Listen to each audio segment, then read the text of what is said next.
Good evening, everybody. This is the day that the Lord has made, and we are rejoicing and being glad in it. I'm delighted that you thought it not robbery to be able to join with us on this evening as we seek to do a debrief of the 2022 midterms. So we look forward to your participation as we engage in this discussion. Again, we can go 3 minutes, we can go 3 hours. It's on you. Okay, somebody said no. But okay, so let's just start this thing off right.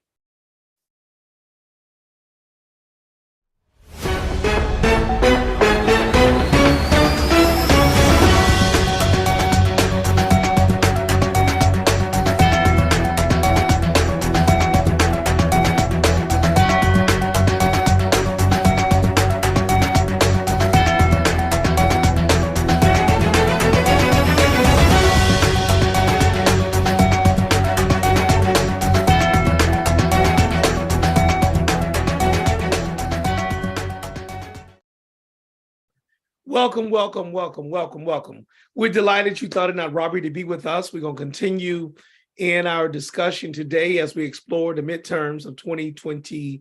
We're going to open up right now with one of our deacons.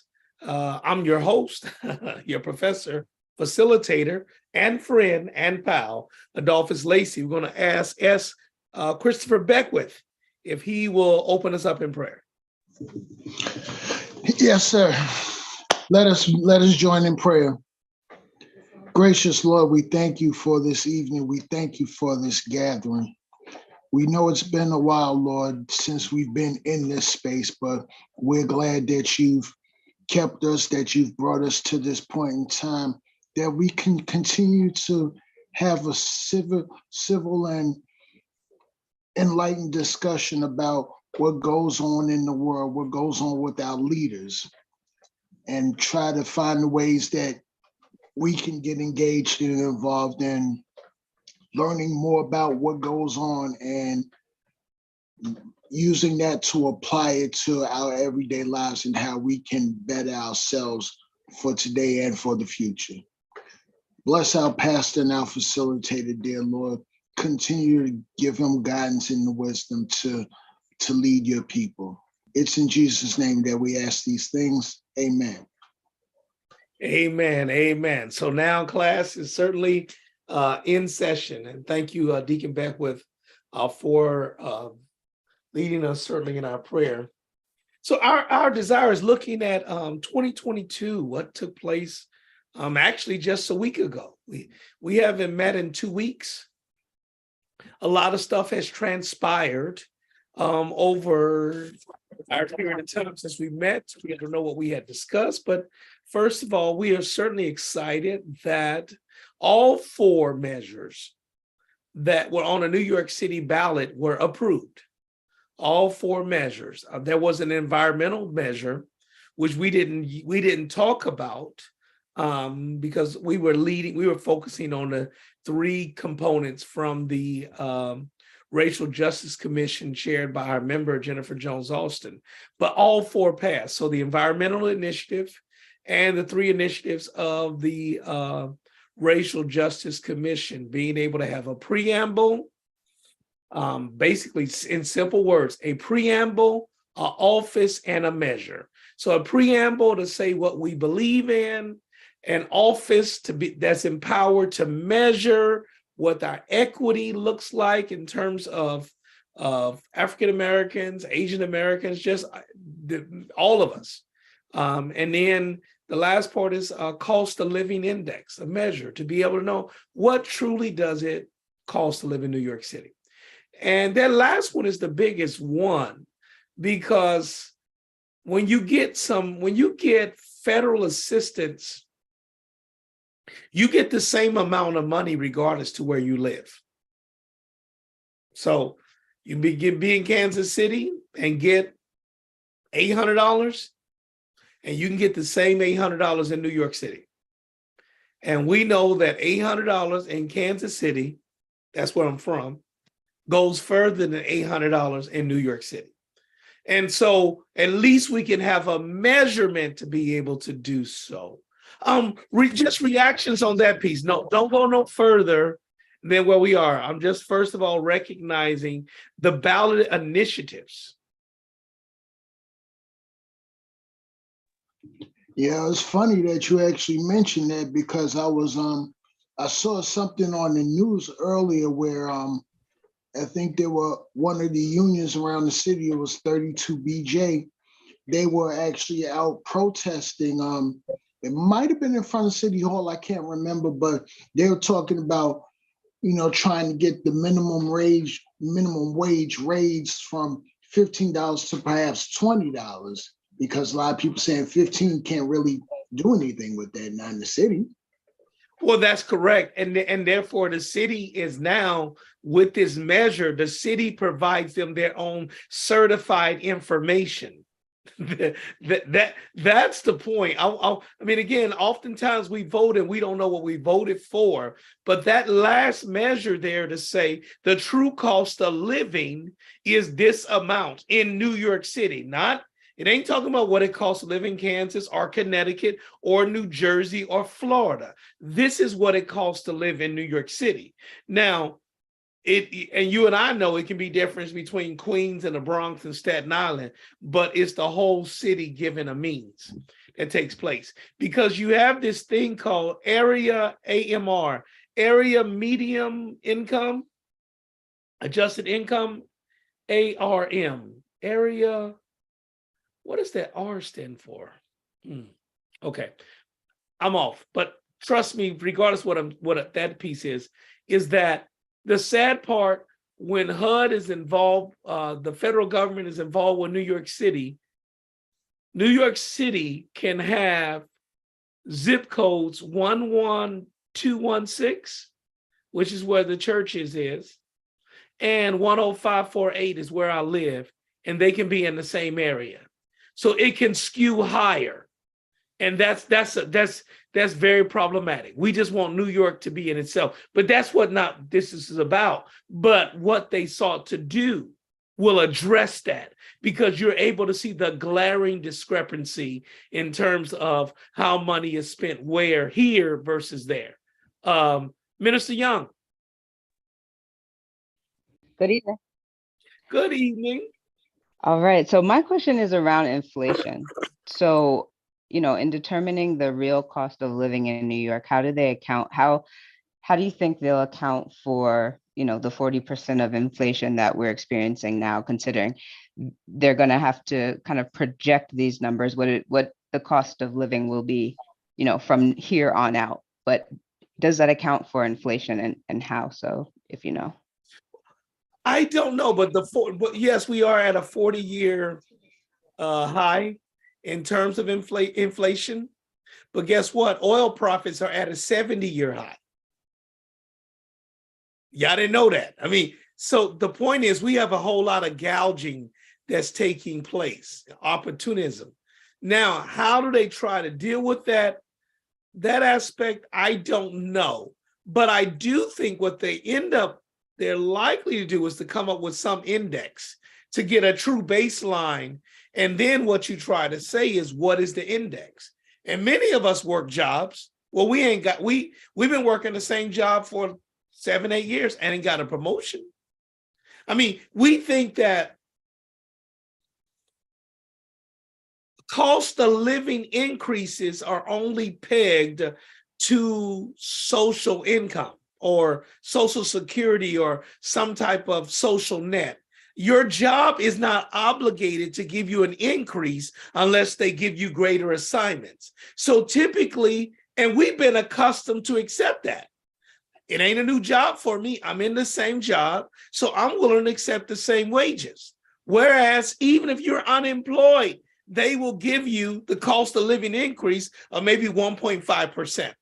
So I don't know what that whole number would be. That's a great number, but what I'm wanting to say, and not to say but I'm willing to say is that when you're looking at this number of inflation, it's real, but corporate profits are at their highest. And that's the scary part, is that it's not as bad as they say it is, even though we experience it. because they're reaping all of this, even eggs and my favorite thing, steak, up $5 a pound. Oxtails. So now, and what happens is that everything, that's an awesome question. Because of inflation, when you raise the price, everybody else wants some of that pie. So if it spreads out, that'll be fine. But what doesn't go up in the midst of inflation, anybody?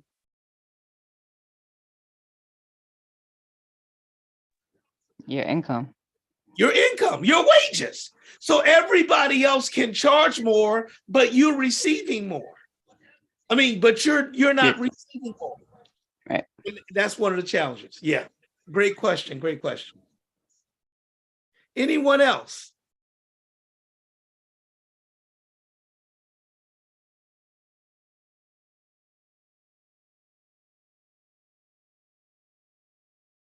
Okay. So what we're looking at, looking at a 2022 midterm synopsis to explore, like, what are some of the things that we saw? There are some things that are nationwide in the midst of our class. There's some things nationwide. There's some things that are local that we want to explore. So first of all, there was no red wave.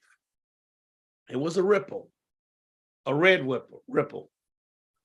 Everybody was, planning for the Republicans, or the party that is out of power, to just basically create a tsunami and take everybody out. But there was no red wave. And what's so interesting is here, when we're talking about years, as Minister Young talked about the 40-year inflation high, is that Biden beat the odds of the last 20 years by avoiding losses. Over the last 20 years, the party on the midterm, remember, you got presidential, and then when the president is not being president of being elected, you got off year or midterm elections. And typically, for the last 20 years, the party that is out of power typically gain seats. They gain them in a way, and it hints, like in our own lifetime, that Barack Obama used the language shellacking. But 2018 is the exception. 2018 is the exception, because you had someone called Donald J. Trump. That was and now what we do believe is that now we have another exception, 18 and 22. That's interesting. 18 and 22. So in 18, there was an exception, because that's when Trump lost the House and the Senate. And now we get to 22, that Biden holds the Senate, actually gains in the Senate, and loses the House marginally. And so this might be a new norm. Is it? Don't know. But that's the point I want us to see here. And in that, what we have learned in here, about 5 things that we see, that abortion was on the ballot in 5 states. And on the 5 states that it was on, it lost. Redistricting was a matter of fact. It mattered. In fact, New York State has been subject to that. And then the election deniers, they lost. But there was a potency for crime. When you were able to nail down on that crime issue, you were able to pull something out. And then also there was restrictive voting, meaning greater rules. And we'll talk about that when we get to Georgia, when you'll even find out some of these other things of how these people are thinking about stuff in their sleep. While you sleep, they're already thinking about other ways to keep you from voting. So those are some general trends that we saw.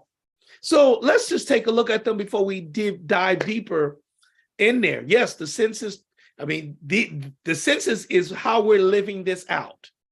And there are consequences for New York State not properly filling out the census that caused us to lose our population and caused us to lose a seat, that caused us to be redistricted, that caused now, okay, I'm getting ahead. I'm gonna hold it. Go ahead, Liz. Well, my comment is about the census in terms of how it was drawn up. So if I may, it's interesting that they're saying tonight is the deadline for public comment. I feel like this stuff is shrouded, like they didn't do a mailing to allow for public feedback. So somebody leaked it. So apparently tonight's the deadline. But my issue is the number of whites was again was inflated. But it's because of how they list these ethnicity groups. And I will forever remember the fact that they listed Egyptian as white. Yes. Ridiculous. So that was my comment, just in terms of, it's not just how we fill it out, but it's how it's written. That is very, very correct. It was designed to push people away, but also to be able to determine the classification. Again, that's how you got Hispanic and Hispanic non-white. I mean, it's like, what is that? Am I Black non-white? The other day, I just thought about I was going to identify myself as a 39-year-old white man. Yes. Those are my pronouns. I am a 39-year-old white man. My name is Charles. That's who I want to be. But that's the power that of being able to just determine what you want to be and how that looks. And so that's what took place, how Trump was able to play with that. And even I believe it started with Nixon, because guys, before 1960 something, Italians were considered Black. That's what I want you. They changed that in that regard. Any comments? Gary, handle this. My alarm is going off. Gary, can you preside, please? Okay, sorry. Sorry, but let me look up and see everything that was supposed to be listed. But as Pastor did say, that race has been constructed and has changed over the years. And so what we once thought certain things were aren't anymore. As Liz, you said, Egyptian is white. And, if anybody's been to Egypt, you know that Egyptians are not. All right, let me pull up the midterm synopsis. Okay, since my computer's acting up, Justin or Liz, what's the next topic?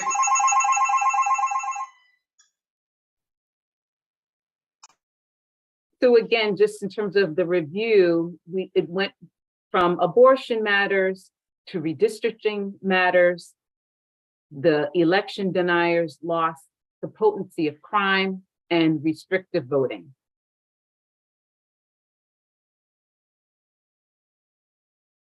The next subtopic is actually addressing the power of governors. So I don't know if you want to stay on those, 5 points right there for now. I'd rather stay on those other points right there for a moment, just in case anybody has any questions about the midterms, the red trickle, the red dribble, whatever you want to call it. It was not as potent as before.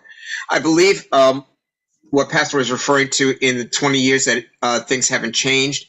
I think it was George W. Bush was the last elected official where the houses did not change, because we were in the middle of a war in 2002. We had just been attacked the year before, so everybody was on George W. Bush's side. The difference is that Biden was unpopular. Okay, Chris, you have a comment? Well, yeah, I was going to say when Pastor was talking about how Obama talked about the shellacking. I really don't think that there was any more of a shellacking than in 1994 when with when the Republicans pretty much steamrolled the election with Bob Dole becoming leader in the Senate and Newt Gingrich becoming leader in the House. Contract with America. Right. Yeah. Right. Yeah. But what happens here, and thank you, Gary, for just presiding. I don't know why my alarm went off. So I had to go and check because y'all know I'm downstairs in a secretly undisclosed location. So, I'm glad Pat liked that. Is that when you look at this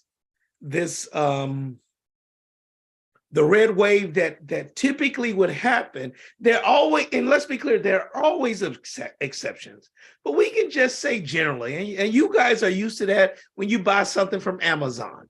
It says this typically fits 90% of the people. If they say they are 5, if they say they are 38, it typically fits most of them 95% of the time. So 95% of the time, the party out of power gains power. Why do you all think that's the case? Can you repeat that last phrase again? I said 95% of the time during a midterm, the party that is out of power gains power, meaning the president's party typically loses, so the opposition party wins. I think there's something about our system that has built-in conflict. Okay. It's an adversarial system. I like that. That's a good observation. I mean, because here's our point, Liz, and I'm glad you asked for me to restate it. Right now, Biden is championing himself, saying that I did a good job. I did something that's never been done in 20 years. And this, and we like, but you lost the House. How can you sit back and say that it did good? Well, because I lost the House. It might be like 5 seats. It ain't like I lost 30 seats, which is, I believe Obama lost 20, 30 seats, something like that. And that typically can be the norm.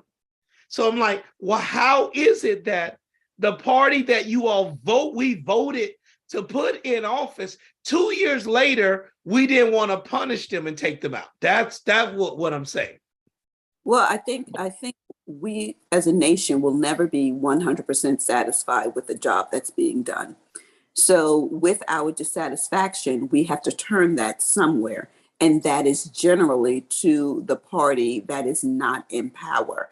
So we turn on the party in power and we bring in the party that's not in power and put them in power just so that we can say we've satisfied our dissatisfaction. Love it. Love it. Love it. Love it. Love it. Love it. Good stuff. Good stuff. Thank you, Sister Lacey. Elizabeth? And I'm also wondering how much of this, dissatisfaction is coming from the fact that there is a disengagement. We vote on what we consider the most important elections, but then we get lax. So I'm wondering if that, again, how much of that factors in, because I feel like there was a real shift, certainly, for when President Obama was, lobbying for his position, but then also the insurrection, I think shifted things in terms of people's sense around engagement and feeling like they were really, like it was a do or die election. Well, absolutely. No, absolutely. And one of the things that we end up doing is that we over romanticize the power of the presidency. So that's why the turnout and all of those numbers are always so much larger than and we call it off-year elections, that those didn't necessarily matter as much. But ironically, even though we call them off-year, they're really off-year for senators and maybe governors. And every 2 years, the House of Representatives, the one that's supposed to be closest to the people. So remember, the president serves 4 years, the senator serves 6 years, and the House of Representatives serves 2 years. Because they're closest to you. And by our last count, that person is responsible for about, I think, 780,000 people. I think that's how we figure out that number. I forgot what that is. It might increase to 800,000, but that's what it is. Each district, therefore, throughout the United States of America, your House of Representatives is supposed to be governing less than 800,000 people in that regard. And so therefore it's a touchstone to be able to hold them accountable or to say something, as Sister Lacey had said. And then when they're not doing nothing, you just switch, because that's what you hear. Oh, Obama ain't do nothing for Black people. I didn't say that. I said that's what people said. And then from there, they didn't respond. Deacon Beckwith, and then Minister Young, and then our chair, Deacon Alvarez. Okay, so what I think happened, at least this time around, and I'm sure we're going to get to that in a moment, when we're talking about the election deniers and with the insurrection. But I think the reason that Biden is probably a little more confident and emboldened, because he realizes he's going to lose the House, but he probably has this awareness that whoever's going to be leadership in the House, he figures from all his years in the Senate, being able to go across the aisle, he might be able to appeal to leadership in the House to try to get some things done. Right, but it hits what I think it was you or what Trustee King said.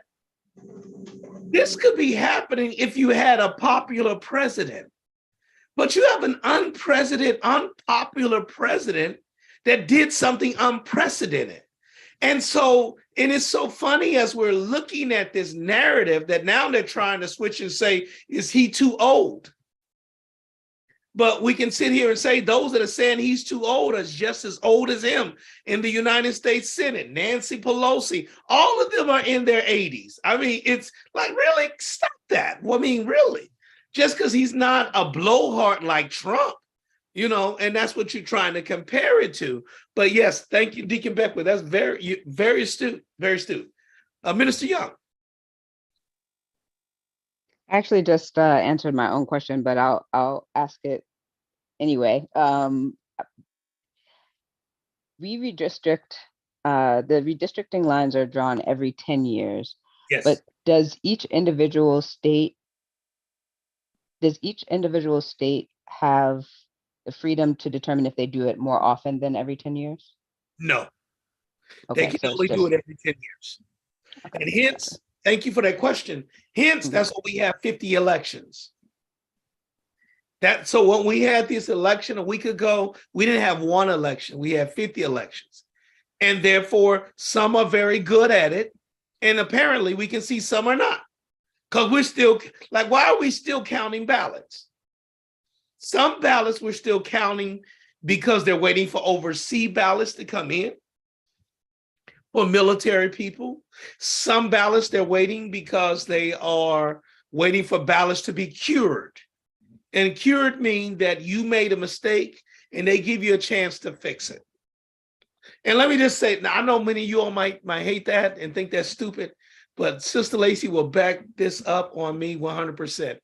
I'm a payee. You all know that I'm a payee for my brother. We're not talking about Terry today, but I'm a payee. And each time I'm a payee for him and for my mother, I got to fill out forms. And I just went and checked the forms. And one of the questions asked me was, have you been convicted of a felony? And I said, yes. But you know what that person did? They called the house, they called the job, trying to reach me to say, we know you didn't mean this.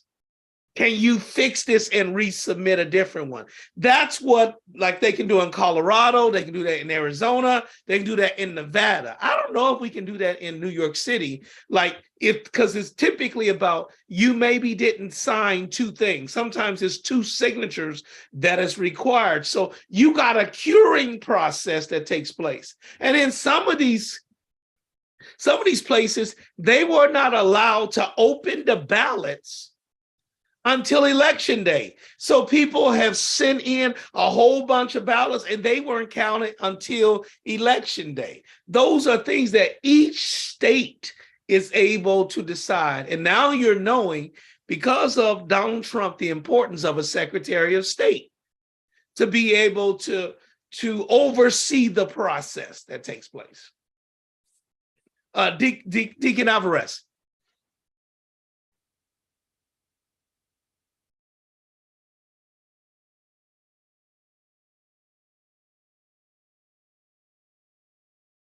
Sir, Deacon Alvarez? Is he frozen? I think he's trying to unmute right now. How about now? Can you talk, Deke? If not, we can keep going. I get it. Now, my question is very simple. Why it is that the president served 4 years, Congress 2 years, and the Senate 6 years? Why? Well, because that's what that's what they decided, to be able to stagger them so that it creates a level of checks and balances. So the House is supposed to be closest to the people. And therefore, the House is supposed to be unruly and temperamental because you're doing things every 2 years. The Senate is 6 years. So it's like a saucer. It's the longest one. And it's supposed to be the greatest, that's what they call themselves, the greatest deliberative body in world history. That's what they think. So they have more time. And then the president stands in between. And until FDR, it was by tradition, or what we call norm, because that's what Donald Trump teaches us. There's a difference between a norm and a law. So George Washington set the norm that just serving 2 years and stepping down. But FDR says it wasn't a law. So FDR ran 4 times, excuse me. And after FDR ran 4 times, they then decided to be able to limit the term of the presidency to 2 terms. Congress is not limited. You can serve as a senator as long as you want. You can serve as a congressman or woman as long as you want, a representative as long as you want, every 2 years to go forth in there. And so it's just doing it so that, like we do the same thing with while our deacons are appointed for life, trustees serve staggered terms of 3 years. And it's supposed to be able to allow you that if somebody or something is not working, to take it out. That's what the purpose is for. Okay. Good question. Thank you. And so, and in that regard, those are the federal offices. But what Minister Nehemiah Young has reminded us is that there are 50 elections that take place in the state. And so the primacy in the state is the governor. And that's how you're going to learn. You can learn a lot about a state by its governor.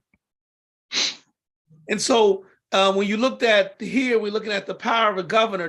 There are 18 Democratic governors that were up for election, representing 48.1 million people. And there were 17 governors that were Republican, that were representing 109.1 million people. So all of these stood up for election. Almost 258 million those were the governors that were up for election, representing over 258 million. And then even though that's 258, you still had 14 that were not being voted on. And 36.9 million were Democratic and 31.1 were Republican. And I didn't have a chance to be able to do this graphic, but that's when you all see that red blue graphic that should just like it shatters you, because we see that the country is more red than it is blue. And where do we see the blues? East. Cities, Around the coast. metropolitan areas. The coast. And everything else is red. So really, for those of us who don't know, the USA is red with spots of blue. So how then do we survive with spots of blue?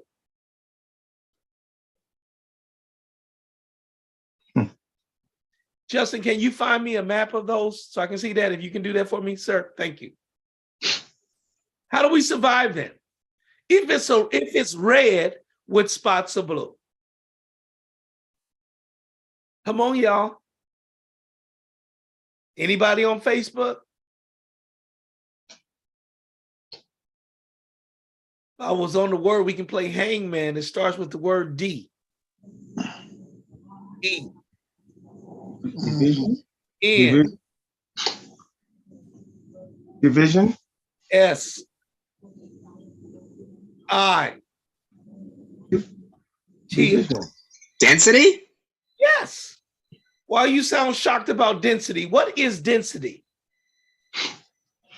You've packed more things into a smaller space. That's what we do in cities. Cities, Right. we go up. So hence, when you look at New York State, there are more people down in New York City. So when you look at New York City and Buffalo and Syracuse and Rochester, those are blue areas. But then when you leave outside of that whole state is red. Same thing with California. California is a red state with high density blue cities. And San Diego ain't one of them. San Francisco is, and Los Angeles, and Sacramento, and San Jose, in those areas, those pockets that take place. So through the density, what we're seeing is our divide is really taking place between urban and rural. And then you got suburban, which is the buffer. Yeah, see what I'm saying? Look at that. Is that, yeah. Look how red that is. Look at all those things. So when you see Florida that Justin has just put in there, that's Orlando. And then down there, that's Miami. That's what it is. And then over here in North Carolina, that's where Charlotte is. And then now you can look at Pennsylvania, looking at Pittsburgh and Philadelphia and New Jersey. So you're able to see this, but look at Ohio. So those blue areas is Cleveland, Cincinnati, Shaker Heights.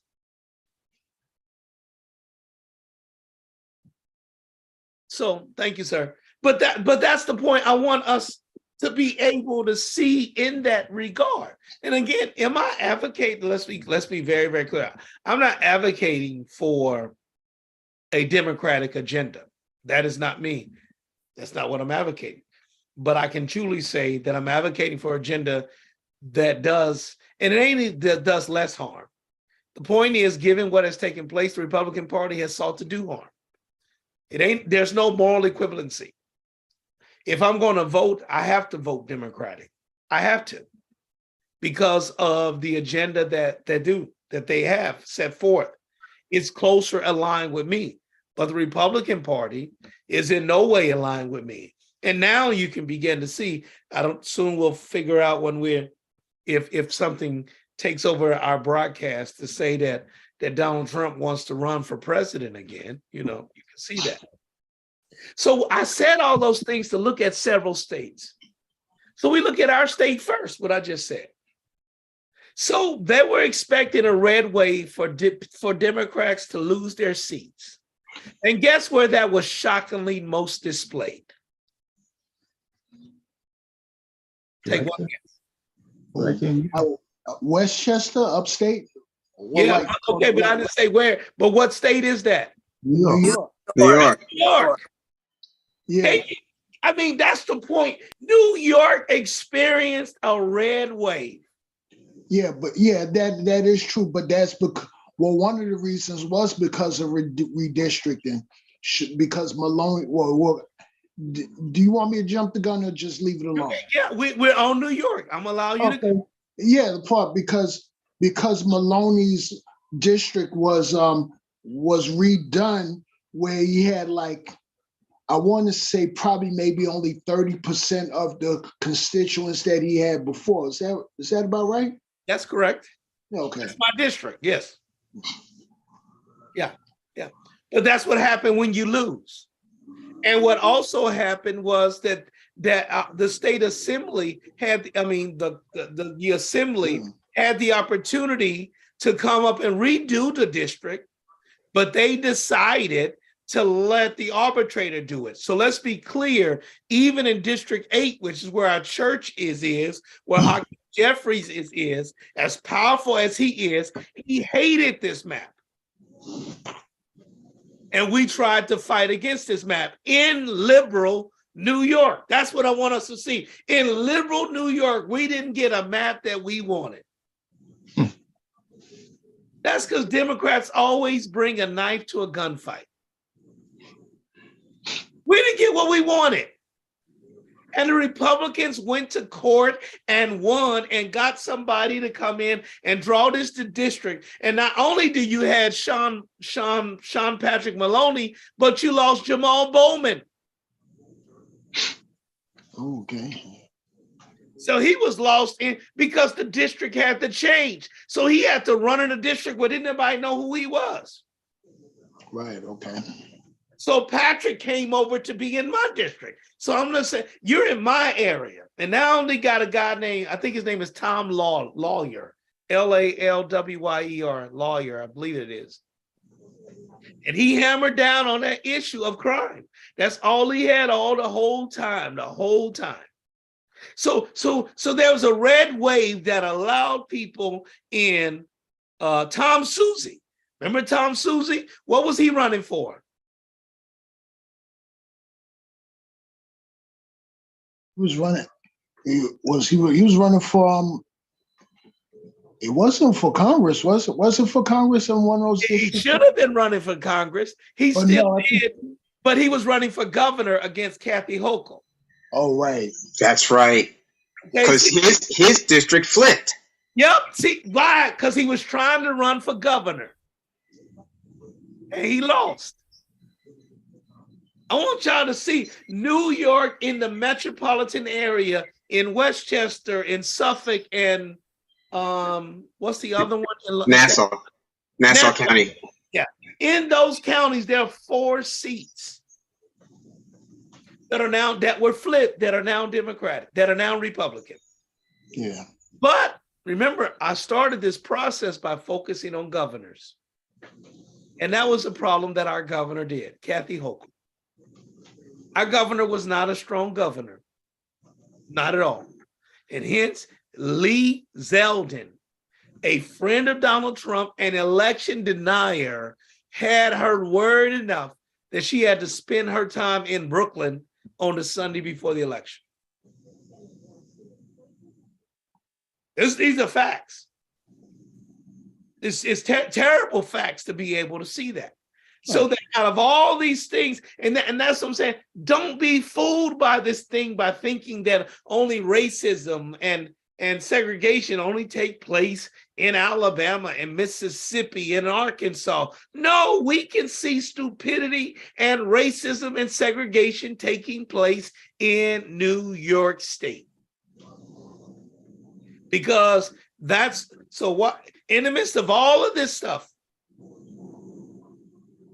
Republicans gain seats in New York, not in Connecticut, not in New Jersey, not in Maryland, but in New York. Beckwith. Okay, so one of the things was, yeah, I know the seats out in Nassau County, but in Suffolk. But one of the things you mentioned, because when they were trying to redraw the district, and the Republicans was saying no, we can't do that. I'm banking that one of those districts was probably Staten Island, because I mean, come on, Staten Island. That's where, of course, they're going to be red. That's where you got all the cops. That's where you got all the firefighters. Yeah, then they're gonna. But that's just one point I wanted to make. The other point I wanted to make, yeah, Zeldin was, yeah, that's one thing that the Republicans were doing. They were kind of hammering home the issue of crime. It's like crime. It's like, and they acted like, what I was gonna say, acting like, yeah, it's an issue of crime, but wait a minute, out in Nassau and Suffolk, it's like, don't they actually have county executives out there? Why wasn't he putting them to the fire for crime? Right. No, I agree with you. So what they did was conflation by conflating crime with bail reform. Mm-hmm. So, and the media was was an active part in that component. But whenever somebody did something, they wanted to give you their rap sheet. Like, this person had been arrested, 12 times. But what if you know that this person is on 12 medications? They don't tell you that. They don't tell you nothing else about that person or any of those things, but that is able to feed the narrative that we're going back to the wild, wild west because we're letting people out of jail. And all we did, all bail reform did was let people who were poor out of jail. That's all. That's all it did, was to say that you cannot go to jail just because you are poor. Because remember, until you are convicted, you are presumed innocent. And let me just say this, and it don't fit here, but I'm gonna do it. I mean, because it came up. To see what happened with UVA, with these 3 African-American football players lose their life by a former football player. Whether or not they were targeted or not, I don't know. But I just hate that it happened. It's a terrible thing that has happened. But when they talk about this person, they call him the alleged shooter. He's the alleged shooter until he is proven guilty. That's the way our system is. And depending upon how that activity is and the rules of the state, depending upon how much money that person, the more money you have, the more likely you're not to be in jail. And that's what that is. And they were able to conflate this to say that the reason why crime is out is because you're letting these criminals out that are stealing. Somebody that pushed somebody off on a train, somebody that hits an Asian for no reason, that ain't got nothing to do with their criminal record. That got something to do with them wanting to be on television, because guess what? They were on the news. Sister Lacey. Well, I wanted to speak to, you said that bail reform, the only thing it's doing is letting poor people out of jail. And, I have a little bit of issue with that, right? I was with some judges, and I think I shared this with you, and I'm really trying to understand bail reform and what does that mean? And I hear all these pundits talking about it. And what the judges said to me was, what bail reform in essence is designed to do is level the playing field, right? If you have a person who has the wherewithal to purchase bail, you know, they have the money, they have the wherewithal to purchase bail and get out, you are then leveling the playing field for the poor, that they have in essence, because of it's cashless, they have the wherewithal now to get out. And they said that what that really means is the cash, having the cash or not having the cash isn't the issue. If someone commits a crime, there is a numbering system that particular offense goes through. So you could say, is it a dangerous crime? There's a number for that. Do they have previous arrests in that kind of crime? There's a number for that. Are they a flight risk? There's a number for that. So whether you can afford it or you can't afford it, the numbering system the numbering system that is put together says whether or not you are even eligible for cash bail. Right. Yeah. And it doesn't change. And all bail reform was designed to do was to allow those who didn't have money to be able to participate on it. Because you could go through the whole system and they could say, okay, you qualify, but you ain't got the money for bail. So you sit in jail for 6 months for a stolen book bag. You know, whereas, and that's the point. This thing got so uneven for those of us that know is that, and you can have kids jumping train stalls and get arrested and taken downtown for $2.50. But yet you can evade paying your tickets forever and they still don't come get you. They just take your car. Those are the type of inequities that this thing is. But what they sought to do was to conflate bail change or bail reform with the increase in crime. And Right. You and I know, if you look at this, crime increased everywhere. Right. Even when there was no bail reform, crime increased in rural areas, in urban areas. Could it be it had a lot more to do with us being locked down from COVID? But that stuff is not explored because, again, Trustee Gary put it in there. We love a boogeyman, and that's what Willie Horton is. Or we love a welfare queen, and those images often look like us. So because we can be duped into that, hence we saw, ironically, that, wow, New York went through a red wave. And so did Florida. And so Ron DeSantis, he beat Chris, whatever Chris' first name is, by 20 points. It was a beatdown. And Marco Rubio beat Val Flemings. A wonderful woman, a former sheriff and all of that. And then you got the people saying, well, why could she couldn't win against that? But she still has to run. Somebody still has to run. But that beat down in Florida is so bad that now Miami-Dade County has been flipped from blue to red. Wow. That's a beatdown. DeSantis is a juggernaut. And that's why Trump is trying to run right now to take him out. I'd love to see that inter-party squabble. But you were able to experience a blue wave in Pennsylvania, where John Shapiro is the governor, and then they have both chambers and 2 senators, the newest senator being John Fetterman. Now, what is so strange about this, and you got to figure it out, and you got to understand how we argue this out with Fetterman. Remember, Fetterman had a stroke. He ran against a Black person, Malcolm Kenyatta, I believe. Malcolm Kenyatta is just the man, if I got his name right, because it's not on my notes. I think it's Malcolm Kenyatta.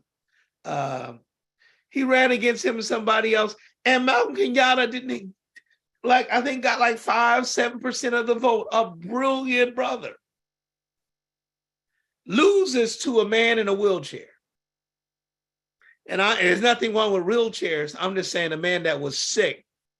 And that's what Dr. Oz was playing up against. But Dr. Oz was an election denier. And so what makes the pickup of Pennsylvania so powerful is that they picked up the state legislatures, but it's too late. So you got to hold them, because the state legislatures, going to what Minister Young had talked about, that's who does the redistricting. But they can't rush it. They can only do it every 10 years. So if you ever going to have the House, you want to have the House before when it's time to apportion, to redraw the districts, to redraw the lines. But now the lines are drawn.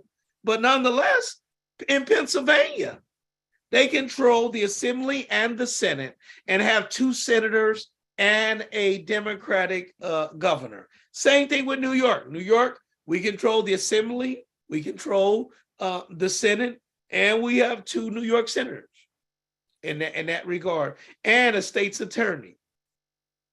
Comments? Well, one of the interesting things about Pennsylvania, Fetterman was the lieutenant governor, so he somewhat already had that statewide, recognition. Yeah. For one, and two, Oz being an election denier. And one of the things I was talking to a brother down in Virginia, I was saying that, when we were talking about that, I was like, do not be surprised if Oprah comes out and says she would support Fetterman. And what happened right before the election? Oprah came out, Fetterman. Right. And Oprah made Oz. That's the funny thing. Yes. But after a while, but Oz, Trump got involved in that stuff. So therefore, because the sad part is we're now engaged in electing people and listening people based upon their celebrity, not based upon their expertise. That's the point. Dr. Oz doesn't even live in Pennsylvania, just moved to Pennsylvania to be able to run. Fetterman, Fetterman has his own challenges and all of that stuff, but Fetterman was able to still pull it off, even after having a stroke and having a very terrible debate and winning over against more qualified Democratic persons. But nonetheless, the game in Pennsylvania was they wanted to win. Let's not forget this. From what I understand, Herschel Walker was living in Texas. I'm gonna go in order. He's last. Okay. Herschel's last. We're gonna talk about Georgia last. So but I want to see, there's a blue wave. So a red wave in our own backyard in New York, even though we got we got a Democratic, a blue governor, a blue attorney general, a blue secretary of state, and 2 blue senators. The House is going to be red because of what took place in New York, primarily because of the leadership of the Democratic Party and the governor of New York, Kathy Hochul, 100%. And we're going to start riding her in that regard. And then there's a red wave that took place in Florida that even flipped Miami-Dade County. Wow. But then we see that there's a blue wave that took place in Pennsylvania. And then you have in Michigan, a bellwether in the Midwest. That was a blue wave. Gretchen Whitmer, now they're talking about her running for president. It's just so funny. It's like, soon as something is over, the pundits can't wait to go to the next thing. That's why you can't take them serious, because that's what they focus on. And I'm not just talking about politics. Sports people, the whole time they talk about the game. And as soon as that game is over, they're on to the next game. You don't get to spend a lot of time on focusing on how well I did or how bad I did, because they're focusing on the next thing, because that's what a pundit does. And so we're able to see that Gretchen was able to win re-election. They were able Michigan, to get both of their chambers, the Senate and the Assembly. They have an attorney general and a secretary of state. Why are these things important? These positions.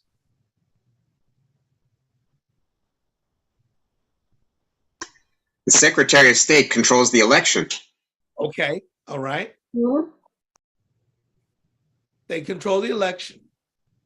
That's you're right. You just hit it. It's just that easy. There's nothing else to say. Somebody else say, I don't know what else to say. But no, when you got these positions, the Secretary of State primarily controls the election. But if you got the Attorney General who's enforcing the laws, and then you got the state legislature who's writing the rules, you're able to control the election. Because, beloved, now we're moving to where this country is now trying to move away from federalism. And that was the issue with the Dobbs decision against abortion that overturned Roe v. Wade. The Dobbs decision basically puts it in the hands of the states. Which is now you all know historically as African Americans, we didn't want the power of the state in Alabama, in South Carolina, in Mississippi, in Georgia, in North Carolina. We wanted the federal government to come in and be involved in Louisiana and in Texas. And now they're saying they don't want the federal government to be involved in anything. They're states' rightsers. That's what they are, and that's dangerous. But until you change the game, you got to try to win the game on the state level. And what I can say to you is you can see that that's how it's done in Pennsylvania. And then and Pennsylvania and Michigan. Then I like my bail. Who did that? Justin, you did that? That by accident? I mean, because it was perfect timing. And then you have Arizona, which we just saw took place. A blue wave took place there. Mm-hmm. Katie Hobbs was able to retain her seat against what's her name? Lake. Lake. Mm-hmm. The denier, the election denier. Were able to pick up that both senators are supposed to be Democratic. And secretary. Both senators are supposed to be Democratic. Right. Mark Kelly won. Who's the existing senator of Arizona? What's his Cinema, isn't it? Yes, it is. And Cinema participated in no election activities for nobody. Mm. And I think that it's dangerous for the Democrats to become so happy about the 50 majority that they've achieved. We got to go back and think about the two interrupters, Manchin and Sinema, who did not go along with the program. So I can't get overexcited about, we've got the vice president who could come in and break the tie and we'll get what we need. I think those two guys you really got to watch out for. Oh, yeah. I certainly would agree with you. But however, it is still better to have than to be 49. Amen. Because you can still pick the chairmanships. But you're right. They have strung people along by trying to negotiate with my good friends across the aisle. It has been very, very devastating. And hence the desire was to try to get 2 seats to try to offset them. But, and I listen to Black radio because I love Black radio and I love talk radio. But Val Demings never had a chance against Marco Cuomo. And neither did I forgot the lady in what's her name? Cheryl, is it Beasley, I believe? Beasley, thank you. I mean, really, they can still go forth and do that because somebody has to run, but you got to understand what I shared you all 2, 3, or 4, 5 weeks ago. Incumbency is real. 95% of incumbents win. And senators, the spots that take place is when there's an open vacancy. Very seldom, very, very seldom does a sitting United States senator win, and let alone from a Black person to be able to take them out in that regard. That's major. That's why most of the senators are over 80 years old. And then Mandela Barnes, who had great chance, and against Rob Johnson, who was just terrible and a racist, but nonetheless, despite all of that, Milwaukee still grabbed him, even though Wisconsin still grabbed him, even though Wisconsin has a Democratic governor. It's very, very hard. Man, I wish Mandela Barnes was able to pull that out. Let's be clear. Tim Scott is where he is because he was appointed there. He was appointed there. Carol Moseley Baum won her seat. Barack Obama won their open seat. Kamala Harris won her open seat, and Raphael Warnock won. They weren't appointed to the seat. They weren't appointed to fill in and stay. And typically, once you get that heads up to be appointed in and stay, you get a head start. But those persons won those seats. And you all, go ahead, sir. But that's how Fetterman got in Pennsylvania, because Toomey stepped down. It was a vacant seat. That's correct. That's correct. That's what I'm wanting us to see. If there's no vacancy, they're not losing. It's very, very hard. Even when we looked at Nevada with this incumbent, the first Hispanic woman, Latinx woman to be a senator, and it looked like she was losing in Nevada. It really did. But she was the incumbent.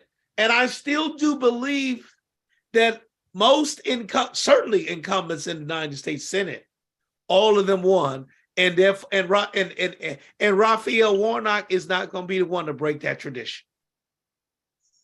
That's the point that makes some people feel empowered and makes some people say, "Why vote?"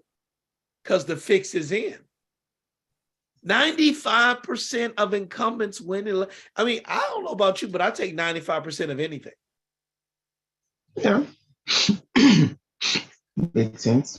So you got Katie Hobbs in there. You got both senators, Mark Kelly winning re-election. They got an attorney general and the secretary of state in Arizona. And here's the point. What makes Arizona so important for it to become a blue state?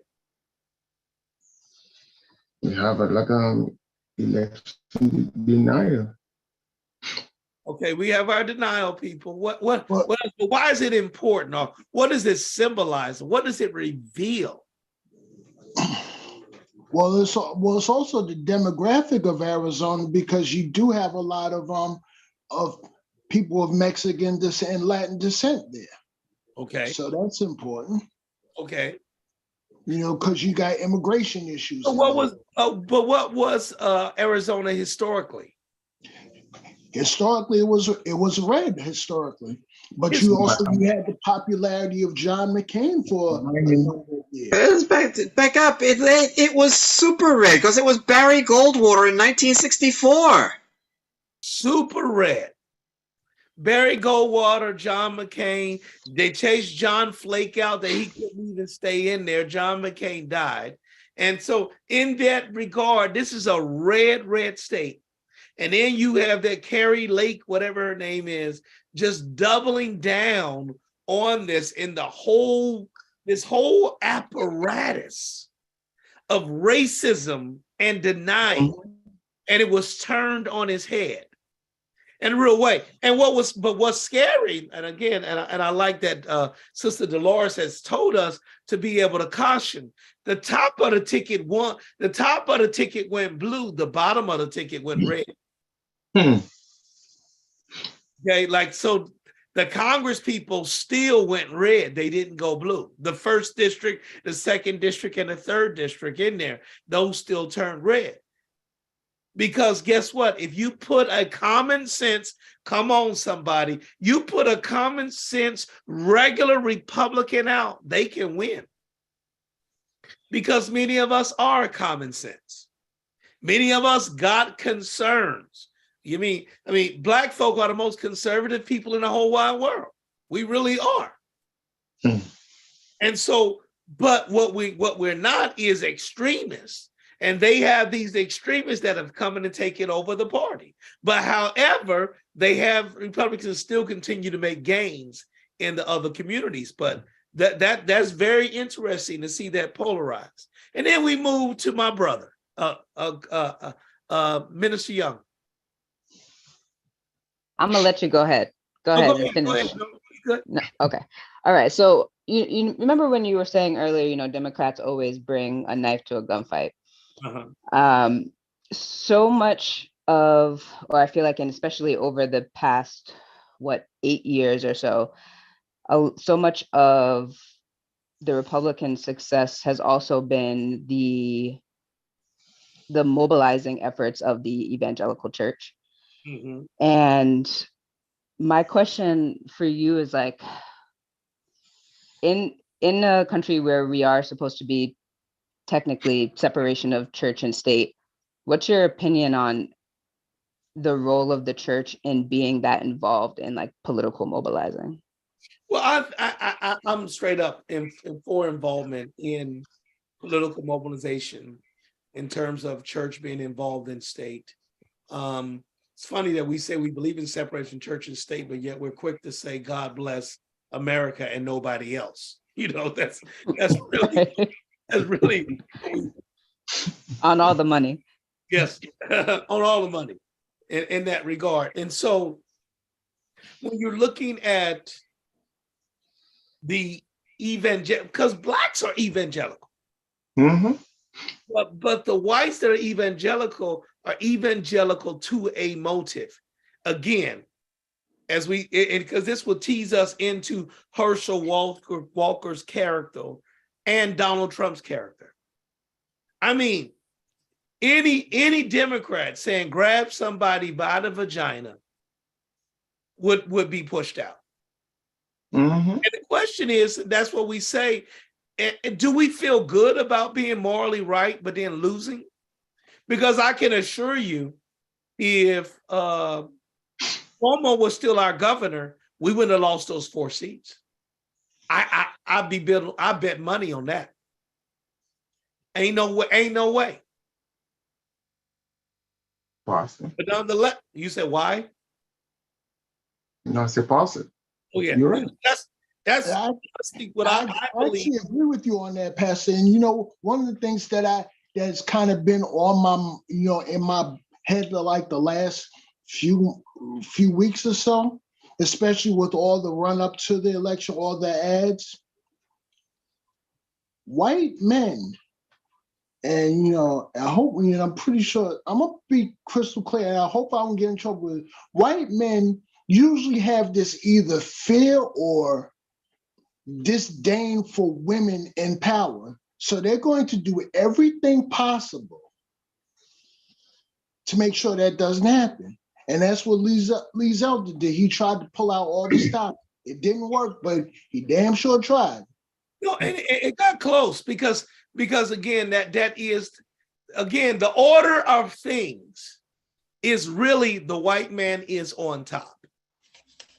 And then you might have a black man, but likely you have a white woman that can come in. And then you can have a Latino man, Latino woman, and who's on the bottom is a black woman. And that's forever attacking. It's straight up forever attacking a black woman. And if you, again, I say it before, if you don't think Kamala Harris is doing anything and you think that she's a waste of time, why they attack her every day on Fox News? That's how important she is. That's how important she is. And so to go with this point, with these evangelicals have basically just said is, They ain't even religious because they hijacked the faith. Christ wouldn't even support them. That's the point. They could care less about, here's the point, that they say that they're doing all this thing to stomach and take Donald Trump to get Supreme Court justices so that white women don't abort babies. They don't want white women to abort babies because they don't want to be replaced. It got nothing about being faith. It got about, you don't want the browning of America. Those are the real things that took place, that are taking place behind that issue. And when you said this, Chris, when push comes to shove, white women stand with white men. That's how Donald, and that I told you, don't y'all ever forget that. Don't ever forget that. Majority of white men, and they try to tell, here's the point. Thank you, Clay Kane. They always say, well, why is this paralysis that the majority of black people vote Democrat? Well, why isn't it a paralysis that the majority of white men and white women vote Republican? You don't hear that being said negative, that it's in there. And then how Democrats get in trouble is by trying to reach out to white people that fit that demographic. Suburban white women who supported Donald Trump. Suburban white women who gave the House back to the Republican Party. Why? Because they learned about fear. They do not, remember, if ever a white woman wants to get anything, all she gotta say is a black man attacked her. We've seen that over and over again. Yep. So that's what they're and remember, that's what the first movie, the first fully movie, that colored movie took place, is the first televised movie, and was even displayed in the White House. Birth of a Nation is about a runaway slave who's gonna rape a white woman. That's the whole trope that they push over and over again, whether or not they're saying that. But when you let these black people come out, they're gonna attack my son and my daughter. And they care about their families. But as long as their families are safe, they're with you. Those are realities.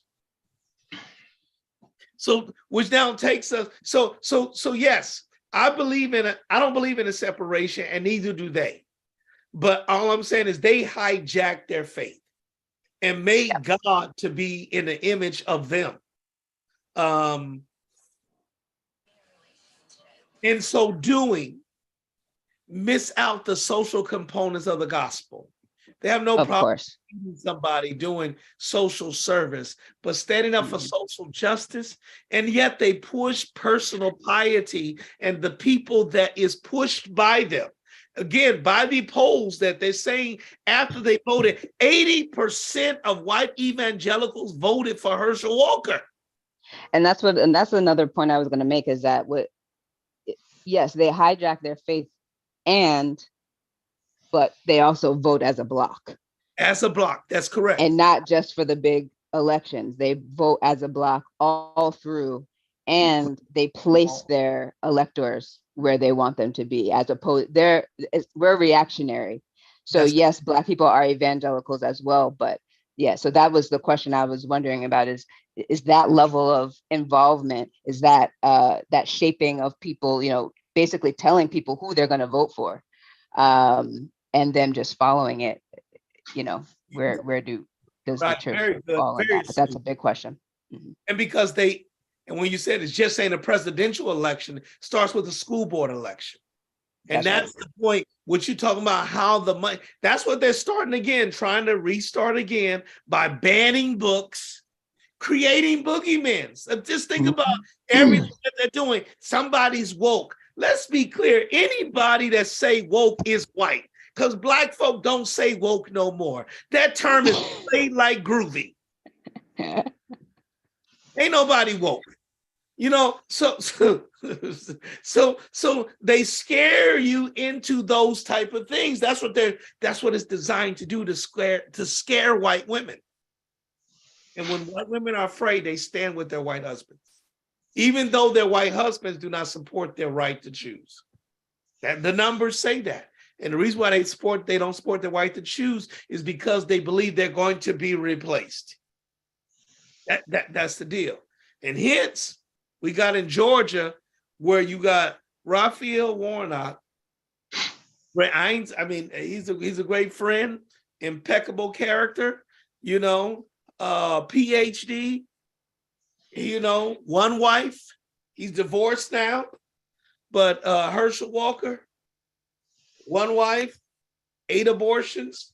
He only think that he can get abortions. Just his character is he's a sheriff with a bubble gum badge. I mean, but he's a caricature. What did my man on Saturday Night Live call him? Observably ignorant. That's what he called it. Yes. Observably ignorant. When you see him, you see ignorance. I like, oh my God, that was scary, but it is true. But I ain't gotta just do all of that. The point is, my good friend Jamal Bryant, he said it well. We don't need a walker when we need a runner. Herschel Walker's been told what to do all of his life, from when he played, living in Texas, and now coming in there to do whatever Donald Trump tells him to do. And that's what they would do. And guess what? They gonna leave him. I mean, he is surrounded by so many Republican senators because they love to celebrate Black ignorance when it benefits them. Mm-hmm. We call that exploitation. And now, watch this. And this is the deep part when you see this. Because Raphael Warnock had more votes than him. Raphael Warnock should be reelected. But when you set up rules, when you got the state legislature, you think about this. And they created a runoff. And runoffs are designed to ensure white candidates could beat the minority vote in a head-to-head majority contest, rather than a plurality contest with more candidates. It's designed that way. That's what the runoff is for. Be able to say, okay, yeah, you had your fun, but now when it gets time to it, when it's time to really, really vote, you're gonna vote white. And that's the desire. The other guy was the Libertarian parties in there, sift off 2 votes, but that's what that was done historically. And it's done in only was 2 in the North, but it's 10 states that do runoffs. And 8 of them are in the South. And it's just to make sure that what you had said, Nehemiah, to make sure that this Black bloc is not strong enough. That's what it's designed to stop a bloc to say that it's 50+1 over against the plurality. Sister Lacey, your hand was up. Yeah, my hand was up because I think what we have to, not what we have to do, but what we should be aware of is how smart the Republicans are. Don't take them for granted.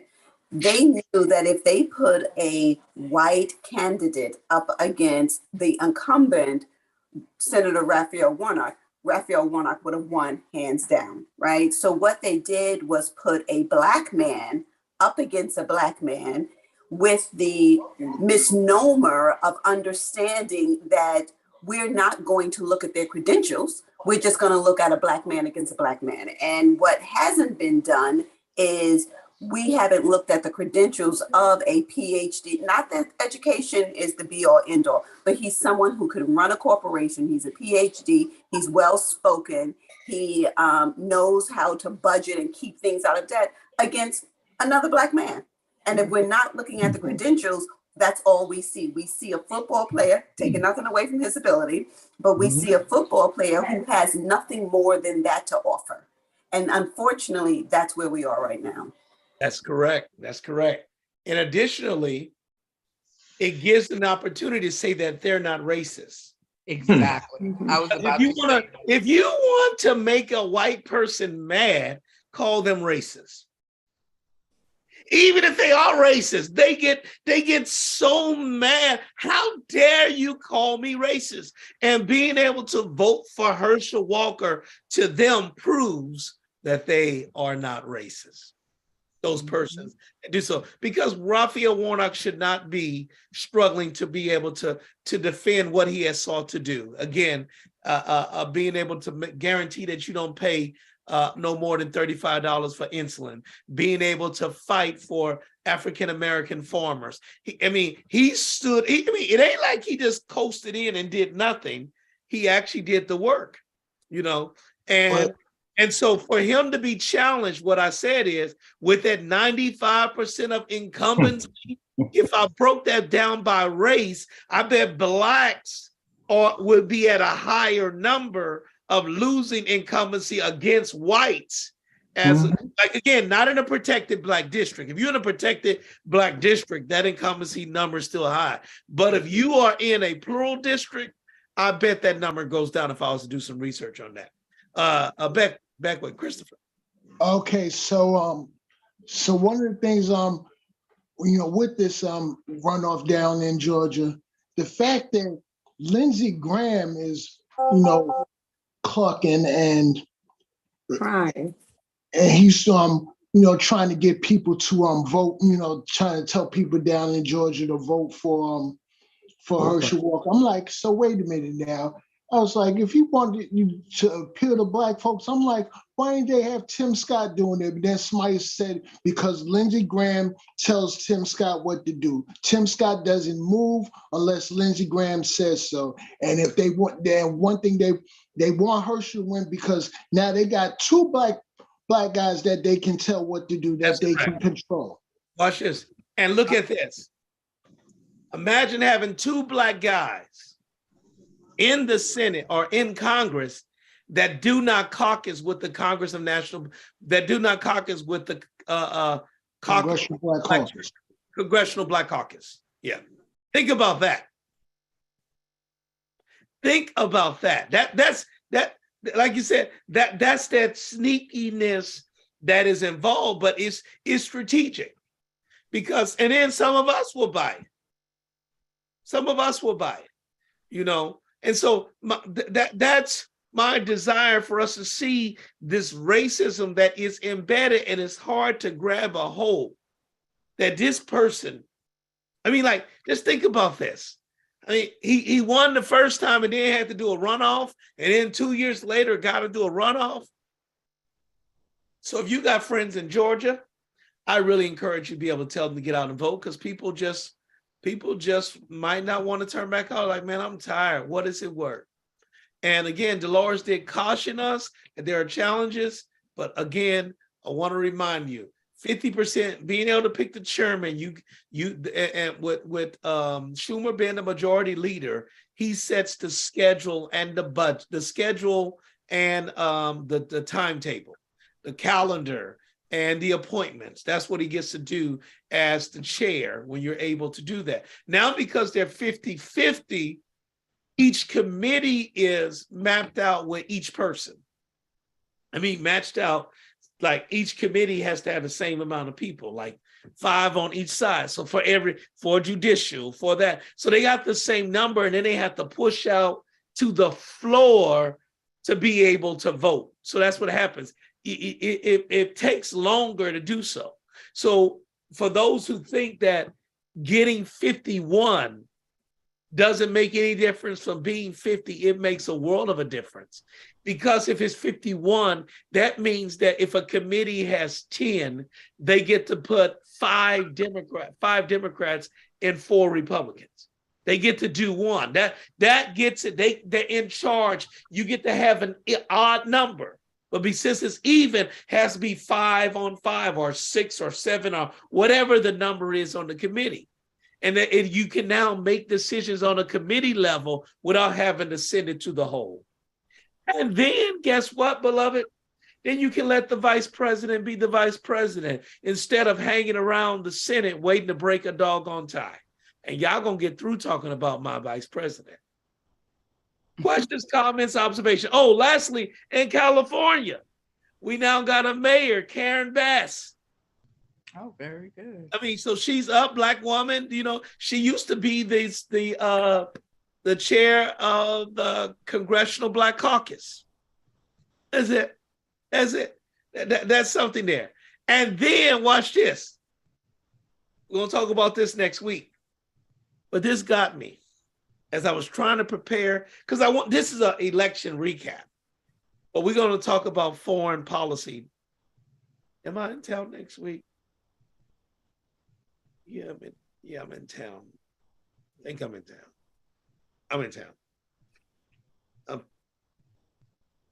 The United States has committed $16 billion in assistance to Ukraine since 2021.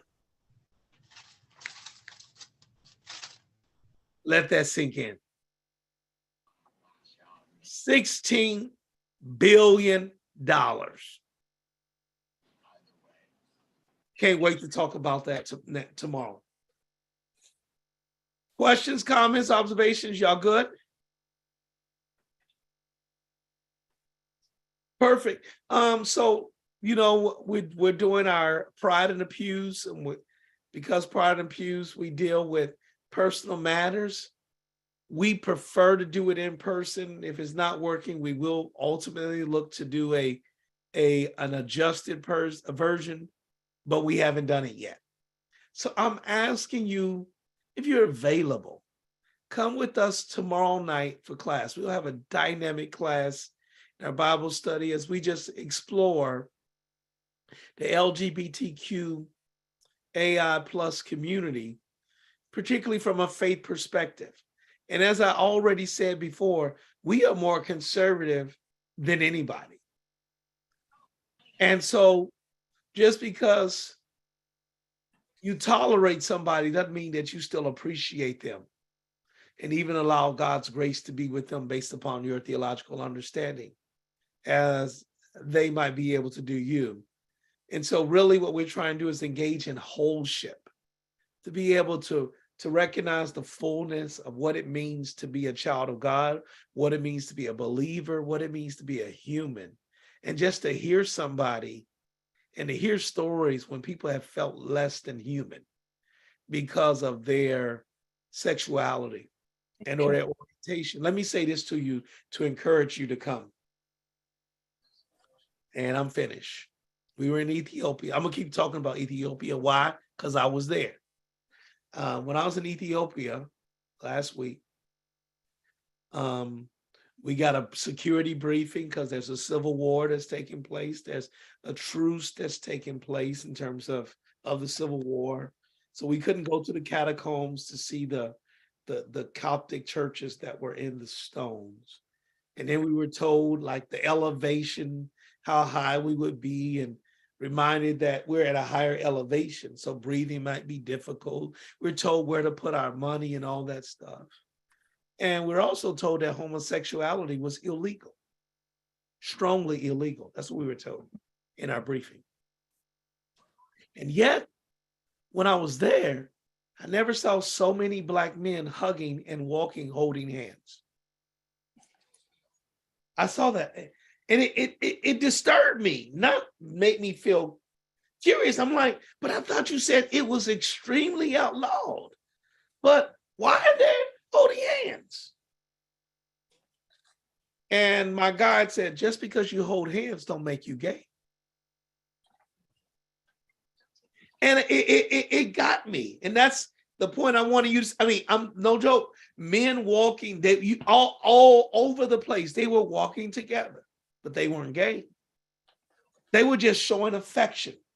And that's the point. We don't even know how to properly talk about separating orientation versus affection. In that regard, it's a whole bunch of stuff that we have misnomers of how to think. And then we use the Bible to justify it. We're grown beyond that. And I pray that you all will join me and let's just learn together in that regard. All right, y'all.